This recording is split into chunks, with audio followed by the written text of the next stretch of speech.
എല്ലാവർക്കും ടോസ് അക്കാഡമിയിലേക്ക് സ്വാഗതം. ഈ ഒരു വീഡിയോയിൽ ഡിസ്കസ് ചെയ്യുന്നത് സെറ്റ് സുവോളജിയുടെ last minute revision focus questions ആണ്. സെറ്റ് എക്സാമിന് മുന്നോടിയായിട്ട് പ്രീവിയസ് ഇയർ ക്വസ്റ്റ്യൻസ് ഉറപ്പായിട്ടും എല്ലാവരും പ്രാക്ടീസ് ചെയ്യേണ്ടതാണ്. സോ പ്രീവിയസ് ക്വസ്റ്റ്യൻ പേപ്പറിൽ നിന്ന് സെലക്ട് ചെയ്തിട്ടുള്ള കുറച്ച് ചോദ്യങ്ങളാണ് ഈ ലാസ്റ്റ് മിനിറ്റ് റിവിഷൻ ഫോക്കസ് ക്വസ്റ്റ്യൻസിൽ ഉൾപ്പെടുത്തിയിരിക്കുന്നത്. First question, DNA synthesis take place in which phase of cell cycle? സൈറ്റോളജിയുടെ സെൽ സൈക്കിളിന്റെ ഡിഫറെന്റ് ഫേസസ്. ഈ ഒരു ചോദ്യം പലതവണയായിട്ട് റിപ്പീറ്റ് ചെയ്തിട്ടുള്ളതാണ്, വളരെ ഇമ്പോർട്ടന്റ് ആണ്. സോ സെൽ സൈക്കിൾ എടുത്തിട്ടുണ്ടെങ്കിൽ അതിന്റെ ഡിഫറെന്റ് ഫേസസ് ആണ് ഈ ഡയഗ്രാമിൽ കൊടുത്തിരിക്കുന്നത്. G1, S, G2 and M. അതിൽ M ആണ് ഡിവിഷൻ ഫേസ് ആയിട്ട് പറയുന്നത്, മൈറ്റോസിസും മിയോസിസും. സോ എം ഫേസിലാണ് രണ്ട് ഡിവിഷൻ ഫേസസ് വരുന്നത്. ഏതൊക്കെയാണ്? ഒന്ന് മൈറ്റോസിസ്, മറ്റൊന്ന് മിയോസിസ്. അല്ലെ, ഒരു സെൽ സൈക്കിൾ എടുത്തു കഴിഞ്ഞിട്ടുണ്ടെങ്കിൽ വളരെ ചെറിയൊരു പീരിയഡിൽ മാത്രമാണ് ഈ എം ഫേസ് വരുന്നത്. എം ഫേസ് കൂടാണ്ട് G1 ഉണ്ട്, S ഉണ്ട്, G2 ഉണ്ട്. ഈ സ്റ്റാർ കാണിച്ചിരിക്കുന്നത് ചെക്ക് പോയിന്റ്സ് ആണ്. സെൽ സൈക്കിളിൽ വരുന്ന 3 ചെക്ക് പോയിന്റ്സ്. ഒരു ചെക്ക് പോയിന്റ് G1 ഫേസിന്റെ എൻഡിൽ വരുന്നുണ്ട്, മറ്റൊന്ന് G2 ഫേസിന്റെ എൻഡിൽ, മറ്റൊന്ന് ഡിവിഷൻ ഫേസ് എം ഫേസിൽ വരുന്നുണ്ട്. 3 ചെക്ക് പോയിന്റ്സും. G1 ഫേസിൽ ചെക്ക് പോയിന്റ് നോക്കുക. അപ്പൊ അവിടെ ചെക്ക് ചെയ്യുന്നത് എന്താ? DNA ഡാമേജ് ഉണ്ടോ എന്നുള്ളത് ചെക്ക് ചെയ്യും. ദെൻ G2 ഫേസിൽ DNA റെപ്ലിക്കേഷൻ കറക്റ്റ് ആയിട്ട് നടന്നിട്ടുണ്ടോ എന്നുള്ളത് ചെക്ക് ചെയ്യും. അതേപോലെ തന്നെ സെൽ സൈസ് ഒക്കെ കറക്റ്റ് ആണോ എന്നുള്ളത് ചെക്ക് ചെയ്യും. സോ ക്വസ്റ്റ്യൻ ചോദിച്ചിരിക്കുന്നത് DNA സിന്തസിസ് ഏത് ഫേസിലാണ് നടക്കുന്നത്? സോ G2ലാണ് DNA റെപ്ലിക്കേഷന്റെ ചെക്ക് പോയിന്റ് വരുന്നത്. അപ്പൊ അതുകൊണ്ട് തന്നെ DNA റെപ്ലിക്കേഷൻ ഏത് ഫേസിലായിരിക്കും? അതിന് തൊട്ട് മുന്നേ ഉള്ള ഫേസിലായിരിക്കും DNA റെപ്ലിക്കേഷൻ നടക്കുന്നത്. DNA റെപ്ലിക്കേഷൻ നടക്കുന്ന ഫേസ് ഏതാണ്? S ഫേസ് ആണ്. സോ S ഫേസിലാണ് DNA റെപ്ലിക്കേഷൻ നടക്കുന്നത്. So the right answer is option B. Option B, S phase is the right answer. Next question, dinosaurs become extinct during the period of. എവല്യൂഷനിൽ geological time scale ആ ഒരു ഭാഗത്തു നിന്നാണ് ഈ ഒരു ചോദ്യം വരുന്നത്. വളരെ ഇമ്പോർട്ടന്റ് ആണ് ജിയോളജിക്കൽ ടൈം സ്കെയിൽ. അതിലെ ഡിഫറെന്റ് പീരിയഡ്സും ഓരോ പീരിയഡ്സിലും വരുന്ന ഇവന്റ്സും വളരെ ഇമ്പോർട്ടന്റ് ആണ്. സോ ഇവിടുത്തെ ചോദ്യം dinosaurs become extinct during the period of. ഇത് മീസോസോയിക് എറയിലാണ് വരുന്നത്. എറ മീസോസോയിക്കിൽ 3 പീരിയഡ്സ് വരുന്നുണ്ട്. Triassic, Jurassic, Cretaceous. ക്രെറ്റേഷ്യസ് ആണ് ലേറ്റസ്റ്റ് ആയിട്ടുള്ള പീരിയഡ്. അപ്പൊ അതിന്റെ കറക്റ്റ് ഓർഡർ ഇങ്ങനെയാണ്. ട്രയാസിക് ആണ് ആദ്യം വരുന്നത്, then Jurassic, then Cretaceous. Cretaceous ആണ് ഏറ്റവും ലേറ്റസ്റ്റ് ആയിട്ടുള്ള പീരിയഡ് മീസോസോയിക്കില്. ഇതില് dinosaurs become extinct during the period of. അപ്പൊ ഒരു കാര്യം എല്ലാവർക്കും അറിയാലോ, ഡൈനോസോഴ്സ് ഡോമിനന്റ് ആയിട്ടുള്ളത് ഏത് പീരിയഡിലാണ്? തീർച്ചയായിട്ടും അത് ജുറാസിക് ആണ്. ജുറാസിക് പീരിയഡിലാണ് ഡൈനോസോഴ്സ് ഡോമിനന്റ് ആയത്, അതായത് ഏറ്റവും കൂടുതൽ കാണപ്പെട്ടത്. അതിന്റെ ഒരു ഇമ്പോർട്ടന്റ് ആയിട്ടുള്ള പീരിയഡ്. അങ്ങനെയാണെങ്കിൽ ഡൈനോസോഴ്സ് ആദ്യം ഫോം ചെയ്തത് ഏത് പീരിയഡിലായിരിക്കും? അത് ട്രയാസിക്കിലായിരിക്കും ഫസ്റ്റ് ഫോം ചെയ്തത്. ഡൈനോസോഴ്സ് എക്സ്റ്റിൻക്ട് ആയിട്ടുള്ളത് ഏത് പീരിയഡിലായിരിക്കും? ക്രെറ്റേഷ്യസിൽ എക്സ്റ്റിൻക്ട് ആയി. അപ്പൊ ഡോമിനേറ്റ് ചെയ്ത പീരിയഡ് ആണ് ജുറാസിക് എന്ന് പറയുന്നത്. അപ്പൊ ഫോം ചെയ്തത് ആദ്യമായിട്ട് അവരുണ്ടായത് ട്രയാസിക്കിലാണ്. ജുറാസിക്കിൽ ഡോമിനന്റ് ആയി, ക്രെറ്റേഷ്യസിൽ എക്സ്റ്റിൻക്ട് ആയി. എറ ഏതാണ്? മീസോസോയിക്. ഇതേപോലെ തന്നെ ബാക്കിയുള്ള പീരിയഡ്സും എറാസ് ഒക്കെ പഠിക്കാനായിട്ട് ശ്രദ്ധിക്കുക. അതിന്റെ ഇവന്റ്സ് ഒക്കെ, പ്രധാനപ്പെട്ട ഇവന്റ്സ് ഒക്കെ ചോദിക്കാറുണ്ട്. So dinosaurs become extinct during the period of. ഏത് പീരിയഡിലാണ്? മീസോസോയിക് എറയില്, ക്രെറ്റേഷ്യസ് പീരിയഡില്. സോ ഇതിന്റെ ശരി ഉത്തരം ഓപ്ഷൻ സി ആണ്. Cretaceous is the right answer. Next question, C4 epimer of D glucose is. Biochemistry എന്ന് പറയുന്ന ഒരു ചോദ്യമാണ്, കാർബോഹൈഡ്രേറ്റ്സിന്റെ സ്ട്രക്ചർ ബേസ് ചെയ്തിട്ടുള്ളത്. ഈ ഒരു ചോദ്യത്തിന്റെ ഉത്തരത്തില് ഡി ഗ്ലൂക്കോസിന്റെ C4 എപ്പിമർ എന്നാണ് ചോദ്യം. അപ്പൊ ആദ്യം നമുക്ക് ഡി ഗ്ലൂക്കോസിന്റെ സ്ട്രക്ചർ അറിഞ്ഞിരിക്കണം. അപ്പൊ ഈ ഡയഗ്രാം നോക്കുക, ഇതാണ് ഗ്ലൂക്കോസിന്റെ സ്ട്രക്ചർ വരുന്നത്. അപ്പൊ അതിന്റെ Hന്റെയും OHന്റെയും എല്ലാം ഓറിയന്റേഷൻ ശ്രദ്ധിക്കുക. ഇനി അടുത്തത് ഇവിടെ ഡി മാനോസും ഡി ഗാലക്ടോസും കൊടുത്തിട്ടുണ്ട്. ഗ്ലൂക്കോസിന്റെ സ്ട്രക്ചറും മാനോസും ഗാലക്ടോസും തമ്മിൽ കമ്പയർ ചെയ്യുക. അവിടെ ഓറിയന്റേഷനിൽ വരുന്ന വ്യത്യാസം നോക്കുക. അപ്പൊ ഇവിടുത്തെ നമ്പറിംഗ് ഓർത്തിരിക്കുക. കാർബണിന്റെ നമ്പറിംഗ് ആണ് ഇവിടെ 1, 2, 3, 4, 5 അതേപോലെ തന്നെ 6 അല്ലെ ടോട്ടൽ 6 കാർബൺസ് വരുന്നുണ്ട് ഗ്ലൂക്കോസിൽ. മാനോസിൽ നോക്കുക. മാനോസിൽ ഏത് പൊസിഷനിലാണ് ഓറിയന്റേഷനിൽ വ്യത്യാസം വരുന്നത് നോക്കുക. മാനോസിൽ ഏത് പൊസിഷനാണ്? സെക്കൻഡ് പൊസിഷനിലല്ലേ വ്യത്യാസം വരുന്നത്. എച്ചിന്റെയും ഒ എച്ചിന്റെയും ഓറിയന്റേഷൻ വ്യത്യാസം നോക്കാം. സെക്കൻഡ് പൊസിഷനിലാണ്, ബാക്കിയെല്ലാം സെയിം ആണ് വരുന്നത്. അതേപോലെ തന്നെ ഗാലക്ടോസ് നോക്കുക. ഗാലക്ടോസിൽ ഗ്ലൂക്കോസിനോട് കമ്പയർ ചെയ്യുക. ഗ്ലൂക്കോസിനോട് കമ്പയർ ചെയ്യുമ്പോൾ അവിടെ ഓറിയന്റേഷനിൽ വ്യത്യാസം വരുന്നത് ഏത് പൊസിഷനാണ്? 4ാമത്തെ പൊസിഷനിലാണ് വ്യത്യാസം വരുന്നത്. ഓക്കെ, സോ ഡി ഗ്ലൂക്കോസിന്റെ C4 എപ്പിമർ എന്ന് പറയുമ്പോൾ അത് ഏതായിരിക്കും? ഗാലക്ടോസ് ആണ്. ബിക്കോസ് അവിടെ ഓറിയന്റേഷനിൽ വ്യത്യാസം വരുന്നത് 4ാമത്തെ പൊസിഷനിലാണ്. So galactose is the C4 epimer of D glucose. So here the right answer is option D, galactose. അപ്പൊ ഈ ചോദ്യം തന്നെ വേറെ തിരിച്ചും വരാം. ഇൻസ്റ്റെഡ് ഓഫ് C4 എപ്പിമർ ഇപ്പൊ അവിടെ ചോദ്യം C2 ആണെന്ന് വിചാരിക്കാം. C2 epimer of D glucose. അങ്ങനെയായിരുന്നു ചോദ്യം വന്നിരുന്നെങ്കിൽ ഉത്തരം ഏത് വന്നേനെ? Instead of galactose. The right answer will be mannose. കാരണം മാനോസിന്റെ സ്ട്രക്ചറിൽ 2ാമത്തെ പൊസിഷനിലാണ് അവിടെ ഓറിയന്റേഷൻ വ്യത്യാസം വരുന്നത്. എപ്പോഴും ഓർത്തിരിക്കുക, ഗാലക്ടോസ് എന്ന് പറയുമ്പോൾ അവിടെ 4 ആണ്. മാനോസ് എന്ന് പറയുമ്പോൾ ഏതാണ്? M2. ഈ 2 കാര്യങ്ങൾ ഓർത്തിരുന്നാൽ മതി. G4 galactose 4, mannose 2, M2. Fourth question. Cytotoxic T cell expressors. So ഇതൊരു ഇമ്മ്യൂണോളജി എന്ന് വരുന്നൊരു ഭാഗമാണ്. 4 ഓപ്ഷൻസ് കൊടുത്തിട്ടുണ്ട്. CD8 marker and class 2 MHC restricted. Option B CD4 marker and class 1 MHC restricted. Option C CD4 marker and class 2 MHC restricted. And option D CD8 marker and class 1 MHC restricted. ഇവിടെ ഈ ഒരു diagram നിങ്ങൾ ശ്രദ്ധിക്കാം. ഇവിടെ cytotoxic T സെല്ലും അതേപോലെ തന്നെ helper T സെല്ലും കൊടുത്തിട്ടുണ്ട്. ഈ 2 T സെൽ ഓർത്ത് വയ്ക്കുക. 2 പ്രധാനപ്പെട്ട T സെൽ, ഒന്ന് സൈറ്റോടോക്സിക് T സെൽ, മറ്റൊന്ന് ഹെൽപ്പർ T സെൽ. അതിന്റെ മാർക്കറും കൊടുത്തിട്ടുണ്ട്. മാർക്കർ നോക്കിയാൽ സൈറ്റോടോക്സിക് T സെല്ലിൽ വരുന്ന മാർക്കർ ഏതാണ്? സൈറ്റോടോക്സിക് T സെല്ലിൽ വരുന്ന മാർക്കർ CD8 മാർക്കർ ആണ്. ഹെൽപ്പർ T സെല്ലിൽ ഏതാ വന്നിരിക്കുന്നത് മാർക്കർ? CD4 ആണ്. അതേപോലെ തന്നെ ഏത് MHC ആണെന്ന് കൂടി നോക്കാം. സൈറ്റോടോക്സിക് T സെല്ലാണെങ്കിൽ മാർക്കർ ഏതാണ്? CD8. അപ്പൊ അങ്ങനെയാണെങ്കിൽ അവിടെ വരുന്ന എക്സ്പ്രസ്ഡ് ആവുന്ന MHC ഏതാണ്? MHC will be MHC class 1, that is MHC1 ആണ്. അതേപോലെ തന്നെ ഹെൽപ്പർ T സെല്ലാണെങ്കിൽ മോളിക്കുലർ മാർക്കർ CD4 ആണ്. അറ്റ് ദ സെയിം ടൈം അവിടെ വരുന്ന MHC ഏതാണ്? MHC is the class 2 MHC ആണ്. ഈ MHC ആന്റിജൻ പ്രസന്റിംഗ് സെൽസിൽ കാണുന്നതാണ് MHC എന്ന് പറയുന്നത്. ക്ലാസ് 1 MHC എവിടെ കാണുന്നത്? Virally infected cell. Professional antigen presenting സെൽസിൽ കാണുന്നത്, അതായത് നോർമലി ഡെൻഡ്രിറ്റിക് സെൽസ് അതേപോലെയുള്ള ഇമ്മ്യൂൺ പ്രൊഫഷണൽ ആയിട്ടുള്ള ഇമ്മ്യൂൺ സെൽസിൽ കാണുന്നത് ക്ലാസ് 2 MHC ആയിരിക്കും. ഈ MHC ആണ് ആന്റിജനെ എല്ലാം പ്രസന്റ് ചെയ്യുന്നത്. സോ അങ്ങനെ വരുമ്പോൾ നമ്മുടെ ഉത്തരം ഏതാണ്? Cytotoxic T cell expresses. Cytotoxic T cell express ചെയ്യുന്ന മാർക്കർ ഏതാണ്? CD8 ആണ്. അതിൽ വരുന്ന MHC ഏതാണ്? ക്ലാസ് 1 MHC ആയിരിക്കും. So the right answer will be CD8 marker and class 1 MHC restricted. ഈ ചോദ്യം തന്നെ സൈറ്റോടോക്സിക് T സെല്ലിന് പകരം നേരെ തിരിച്ചും ചോദിക്കാം. Instead of cytotoxic T cell അവിടെ ഹെൽപ്പർ T സെൽ ആണെന്ന് വിചാരിക്കുക. Instead of cytotoxic T cell അവിടെ ഹെൽപ്പർ T സെൽ ആണ് ചോദ്യം എന്ന് വിചാരിക്കുക. അപ്പൊ അങ്ങനെ വരുമ്പോ അവിടെ ഉത്തരം എന്ത് വരും? ഇൻസ്റ്റെഡ് ഓഫ് CD8 മാർക്കർ അവിടെ വരുന്ന ഏതാണ്? CD4 മാർക്കർ വരും. അതേപോലെ തന്നെ and instead of class 1 MHC class 2 MHC വരും. ഇത് വളരെ കുറച്ചധികം ചോദ്യങ്ങൾ റിപ്പീറ്റഡ് ആയിട്ട് ചോദിച്ചിട്ടുള്ള ഒരു ഭാഗമാണ്.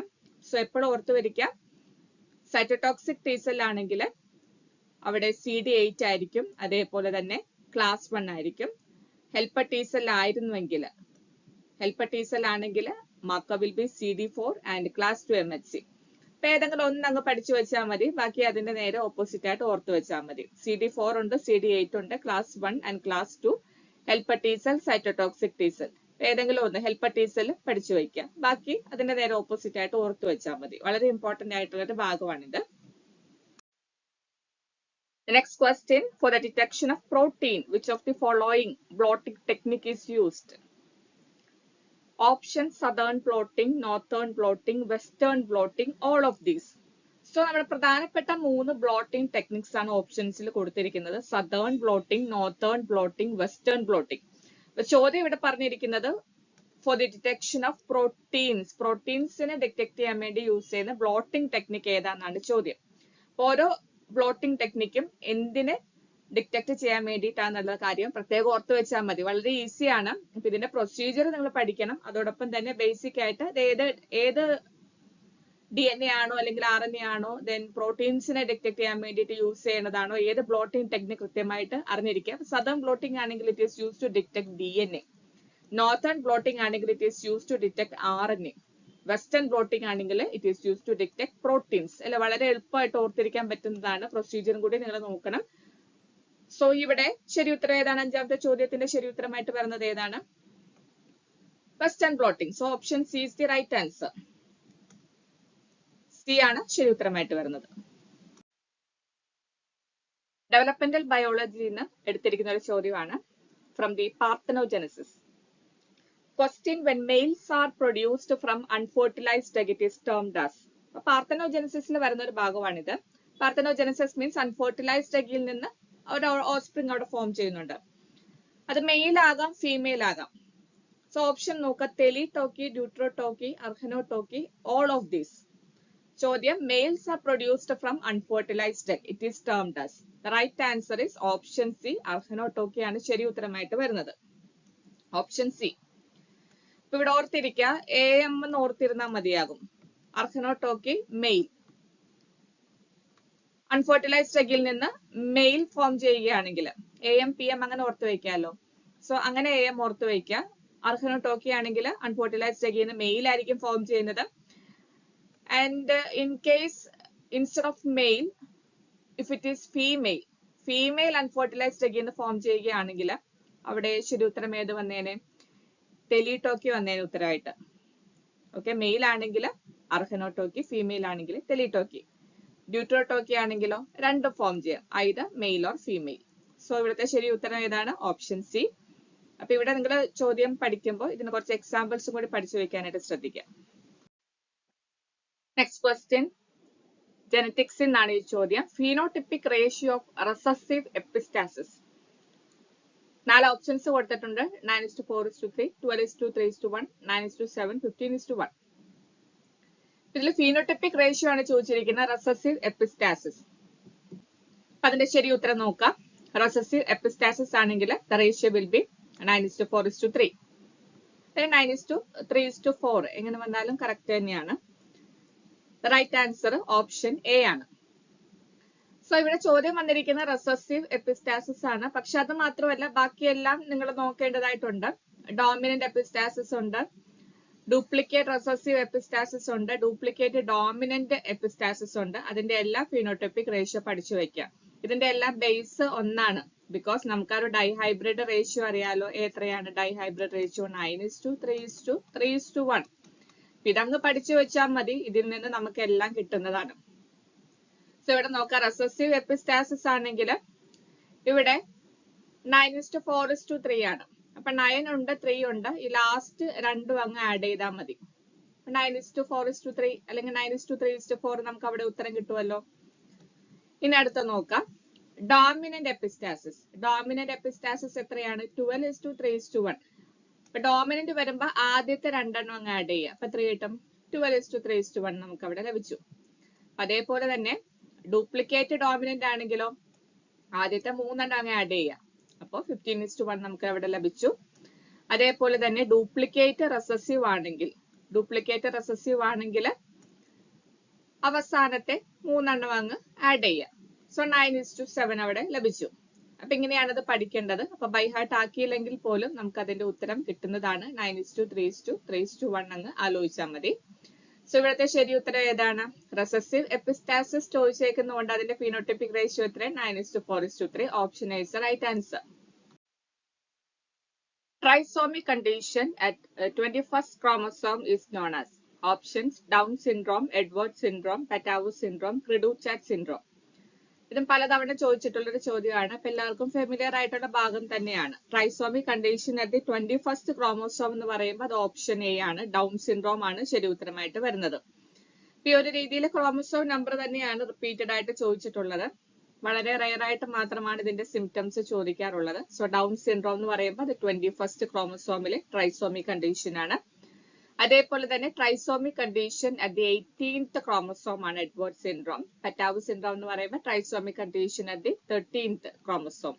ക്രിഡുചാറ്റ് ആണെങ്കിൽ അതെന്താണ്, അത് 5th ക്രോമോസോം അവിടെ ഒരു ഭാഗം ഡിലീറ്റഡ് ആവുന്നതാണ് അല്ലെ. 5th ക്രോമോസോമിൽ അവിടെ ഡിലീഷൻ സംഭവിക്കുമ്പോഴാണ് ക്രിഡുചാറ്റ് സിൻഡ്രോം വരുന്നത്. സോ ഇവിടുത്തെ ശരി ഉത്തരം option A. Next question, homologous organs are. So എവല്യൂഷനിൽ വരുന്ന ഒരു ഭാഗമാണ്. Option A similar in origin but dissimilar in function. Option B similar in origin and similar in function. Option C dissimilar in origin and similar in function. Option D dissimilar in origin but dissimilar in function. ഇത് വളരെ easy ആയിട്ടുള്ള ഒരു ചോദ്യമാണ്. അപ്പൊ ഇതിന്റെ ഒരു examples ഓർത്ത് വെച്ചാൽ മതി.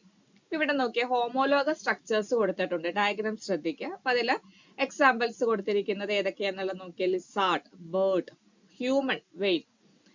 ഇവരുടെ എല്ലാം 4 ലിംബിന്റെ സ്ട്രക്ചർ ആണ് ഇവിടെ കൊടുത്തിരിക്കുന്നത്.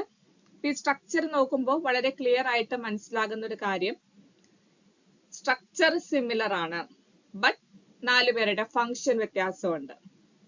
ബേർഡ്സ് എന്ന് പറയുമ്പോൾ ഏരിയൽ ആണ്, ഫ്ലൈയിങ് ആണ്.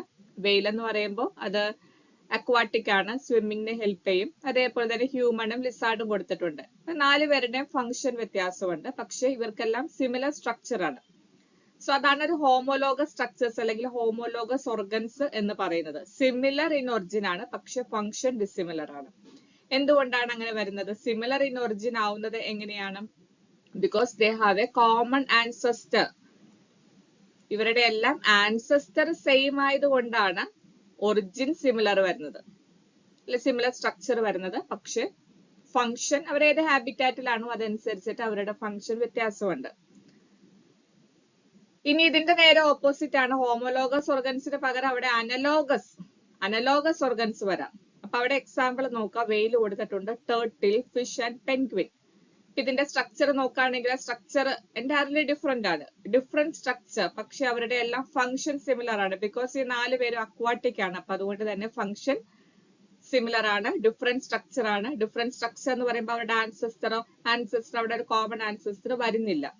സോ നമ്മുടെ ചോദ്യത്തിന്റെ ശരി ഉത്തരം ഏതാണ്? ഹോമോലോഗസ് ഓർഗൻസ് എന്ന് പറയുമ്പോൾ അവർക്ക് ഒറിജിൻ സിമിലർ ആയിരിക്കും, പക്ഷെ ഡിസിമിലർ ഇൻ ഫംഗ്ഷൻ ആയിരിക്കും. ഇതിന് പകരം അനലോഗസ് ഓർഗൻ ആയിരുന്നെങ്കിലോ ഒറിജിൻ സിമിലർ ആകൂ? അല്ല. അനലോഗസ് ഓർഗൻ ആണെന്നുണ്ടെങ്കിൽ അവിടെ ഡിസിമിലർ ആയിരിക്കും ഒറിജിൻ. കോമൺ ആൻസെസ്റ്റർ അവിടെ ഇല്ല, പക്ഷെ അവരുടെ ഫംഗ്ഷൻ സിമിലർ ആയിരിക്കും. Question, resting heart rate with fewer than 60 beats per minute is. പലതവണ റിപ്പീറ്റ് ചെയ്തിട്ടുള്ള ഒരു ഭാഗമാണ്. Option bradycardia, tachycardia, fibrillation, none of these. ഈ ഒരു ഗ്രാഫ് നിങ്ങൾ നോക്കാം. അപ്പൊ ഇതിൽ ടാച്ചിക്കാർഡിയ നോക്കിയേ, വളരെ കൂടുതലായിട്ടല്ല കാണിക്കുന്നത്. ദാറ്റ് മീൻസ് ബീറ്റ് കൂടുതലാണ്. ബ്രാഡിക്കാർഡിയ എന്ന് പറയുമ്പോൾ കുറവാണ്. സോ നമ്മുടെ ചോദ്യം എങ്ങനെയായിരുന്നു? fewer than 60 beats per minute. So the right answer will be, graph നോക്കുമ്പോൾ തന്നെ അറിയാലോ ശരി ഉത്തരം ഏതാ? ബ്രാഡിക്കാർഡിയ. ഈ ചോദ്യം തന്നെ instead of fewer than 60 beats per minute ഇവിടെ ഇപ്പൊ more than 100 അല്ലെങ്കിൽ 100 ഒക്കെ ആയിരുന്നു ചോദ്യമെങ്കിൽ ഉത്തരം ഏത് വന്നേനെ? അവിടെ ടാച്ചിക്കാർഡിയ വന്നേനെ. അപ്പൊ ഇത് ഓർത്തിരിക്കാനായിട്ട് ബി എന്ന് പറഞ്ഞിട്ടുണ്ടെങ്കിൽ കുറവാണ് അല്ലെ. ബി അല്ലെ ആൽഫബറ്റ്സിൽ ആദ്യം വേണ്ടത്. ബി കുറവാണ്, അതേപോലെ തന്നെ ടി കൂടുതലാണ്. അങ്ങനെ ഓർത്താൽ മതി. നോർമൽ ബീറ്റിനേക്കാളും കൂടുതലും കുറവും. ടാച്ചിക്കാർഡിയ, ബ്രാഡിക്കാർഡിയ വളരെ ഇമ്പോർട്ടന്റ് ആണ്. ടേംസ് ഏതെങ്കിലും ഒന്നങ്ങ് ഓർത്ത് വെച്ചാൽ മതി. അടുത്ത ചോദ്യം എക്കോളജിക്കൽ റൂൾ ബേസ് ചെയ്തിട്ടുള്ളതാണ്. ചോദ്യം നോക്കുക. General increase in average body mass of animal population within a species with latitude is known as. Option Allen's rule, Bergmann's rule, Allee effect, Hamilton's rule. ഇവിടുത്തെ ശരി ഉത്തരം ഓപ്ഷൻ ബി ആണ്. Bergmann's rule ആണ് ശരി ഉത്തരമായിട്ട് വരുന്നത്. ഇത് വളരെ എളുപ്പമാണ്. മാത്രമല്ല എക്കോളജിക്കൽ റൂളൊക്കെ സ്ഥിരമായിട്ട് സെറ്റിൽ റിപ്പീറ്റ് ചെയ്യുന്ന ഒരു ഭാഗമാണ്. ഇവിടെ ഡയഗ്രാമിൽ വളരെ വ്യക്തമായിട്ട് നമുക്കത് മനസ്സിലാകും. ബർഗ്മാൻസ് റൂൾ നോക്കാം. ഇവിടെ ബേർഡ് കൊടുത്തിട്ടുണ്ട്, വാമ ഏരിയ, അതേപോലെ തന്നെ കോൾഡ് ഏരിയ. 2 കണ്ടീഷൻ ഇവിടെ കാണിച്ചിട്ടുണ്ട് കേട്ടോ. വാമ ഏരിയ, അതേപോലെ തന്നെ കോൾഡ് ഏരിയ. ഇതിലെ ബേർഡ് വാം ഏരിയയിൽ നോക്കിയിട്ടുണ്ടെങ്കിൽ സൈസ് കുറവാണ്, കോൾഡ് ഏരിയയിലേക്ക് പോകുന്നവരെ സൈസ് കൂടി. അത് തന്നെയല്ലേ ക്വസ്റ്റ്യനിൽ പറയുന്നത്. Increase in average body mass of animal population within a species with latitude. Latitude കൂടുന്തോറും അവരുടെ ബോഡി മാസ് കൂടുന്നു. That is Bergmann's rule. അതേപോലെ തന്നെ മറ്റൊരു ഇമ്പോർട്ടന്റ് റൂൾ അലൻസ് റൂൾ ആണ്. അലൻസ് റൂൾ നോക്കിയിട്ടുണ്ടെങ്കിൽ ഇവിടെ എക്സാമ്പിൾ കൊടുത്തിരിക്കുന്ന റാബിറ്റ് ആണ്. ഇവിടെ നിങ്ങൾ നോക്കേണ്ടത് ഇവരുടെ ബോഡി എസ്റ്റിമിറ്റി ആണ്. ബോഡി എസ്റ്റിമിറ്റി എന്ന് പറയുമ്പോൾ ഇവിടെ ഇവരുടെ ആ ഒരു ഇയർ നോക്കുക, ചെവി. ഇതിൽ നോക്കിയ സൈസ് വലുതാണ്, ഇതൊരു സൈസ് കുറഞ്ഞു. അപ്പൊ ഇവിടെ സൈസ് വീണ്ടും കുറഞ്ഞു. കോൾഡ് ഏരിയ, അതേപോലെ തന്നെ വാം ഏരിയ. അലൻസ് റൂൾ പറയുന്നത് ബോഡി മാസ് അതിനേക്കാൾ ഉപരിയായിട്ട് ഇവിടെ പറയുന്നത് ഏതാണ്? ബോഡി എസ്റ്റിമിറ്റീസ് ആണ്. ബോഡി എസ്റ്റിമിറ്റീസിന് ഒരു ഉദാഹരണമാണ് ഈ ഇയർ വരുന്നത്. ബോഡി എസ്റ്റിമിറ്റീസ് നോക്കിയേ, കോൾഡർ ഏരിയാസിൽ കുറവാണ്, അതേപോലെ തന്നെ വാം ഏരിയസിലേക്ക് വരുന്നവരെ സെയിം സ്പീഷീസിന്റെ തന്നെ ബോഡി എസ്റ്റിമേറ്റിന്റെ സൈസ് കൂടും. That is Allen's rule. Ecological rule വളരെ ഇമ്പോർട്ടന്റ് ആണ്. പ്രത്യേകം എല്ലാവരും എല്ലാ റൂൾസും പഠിക്കുക. നെക്സ്റ്റ് ക്വസ്റ്റ്യൻ, ഇത് ആനിമൽ ഡൈവേഴ്സിറ്റി നോൺ കോർഡേറ്റ് എന്ന് വരുന്ന ഒരു ഭാഗമാണ്. Match the following larval forms with ഫൈല that they occur in. Larva കൊടുത്തിട്ടുണ്ട്, അതിന്റെ റെസ്പെക്റ്റീവ് ഫൈലത്തിനോട് മാച്ച് ചെയ്യണം. സോ സെറ്റിന്റെ ക്വസ്റ്റ്യൻ പേപ്പറിലെല്ലാം ഇങ്ങനത്തെ ചോദ്യങ്ങൾ കാണാറുണ്ട്. ലാർവയും അവരുടെ ഫൈലവും ചോദ്യം വരാറുണ്ട്. ലാർവ കൊടുത്തിരിക്കുന്ന amphiblastula, nauplius, glochidium, bipinnaria. Phylum Mollusca, Echinodermata, Porifera, Arthropoda, Annelida. ഇതിൽ നമുക്ക് നോക്കാം. ആംഫിബ്ലാസ്റ്റുല എന്ന് പറയുമ്പോഴേക്കും അതിന്റെ ഫൈലം എന്ന് പറഞ്ഞിട്ടുണ്ടെങ്കിൽ ഇറ്റ് ഈസ് പോറിഫറയാണ് ശരി ഉത്തരം. നൗക്ലിയസ് ആണെങ്കിലോ it is the larval form of Arthropoda. Glochidium larval form of phylum mollusca. Bipinnaria ആണെങ്കിലോ bipinnaria it is the larval form of phylum Echinodermata.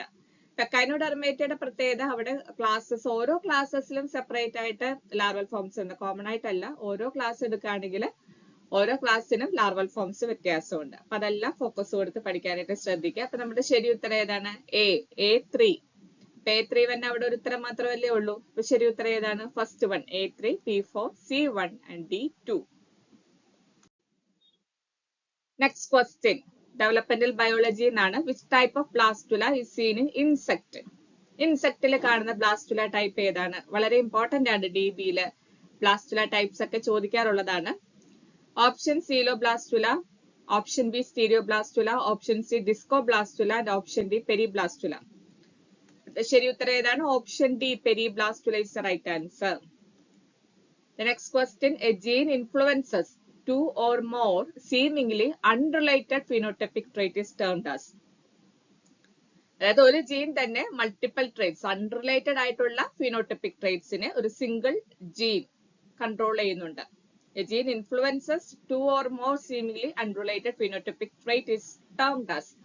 Option A pseudogene, option B codominant, option C pleiotropic and option D cryptic genes. ഇതും പലതവണ repeat ചെയ്തിട്ടുള്ള ഒരു ചോദ്യമാണ്. Option C pleiotropic ആണ് ശരി ഉത്തരം. The next question is from biostat.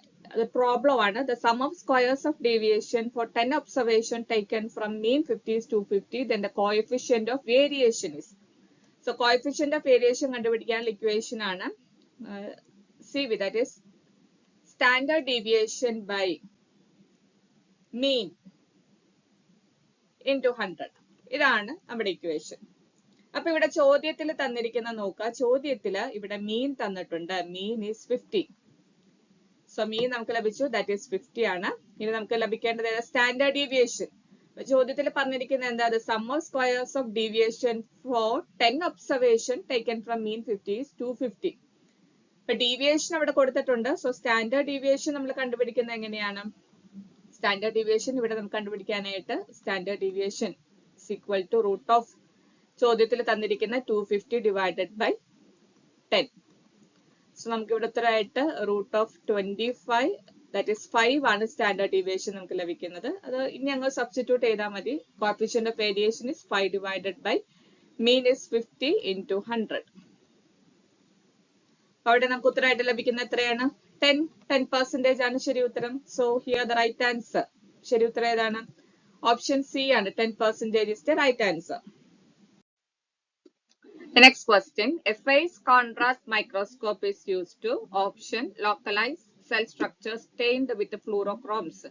Option B, to study cells and their components in a living state using a phase difference in light rays. Option C, for increasing resolving power. And option D, for obtaining X-ray diffraction pattern of DNA. So ഇവിടുത്തെ ശരി ഉത്തരം option B ആണ്. Option B is the right answer. To study the cells and their components in living state. അതാണ് ഏറ്റവും പ്രധാനപ്പെട്ട ഒരു point. Live സ്റ്റേറ്റില്, living സ്റ്റേറ്റില് stain ഒന്നും അവിടെ യൂസ് ചെയ്യുന്നില്ല. അപ്പൊ ലൈവ് ആയിട്ട് തന്നെ കാണാനായിട്ട് സാധിക്കും using phase difference in light rays. Option B right answer. 17, comprehensive database which gives information about ongoing genome project worldwide. DDBJ, ORF, GOLD, KEGG. ഇവിടുത്തെ ശരി ഉത്തരം ഓപ്ഷൻ സി ആണ്. GOLD. GOLDയുടെ ഫുൾ ഫോം നിങ്ങൾ പഠിക്കണം. It is genomics. Genomics online database. Genomics online database.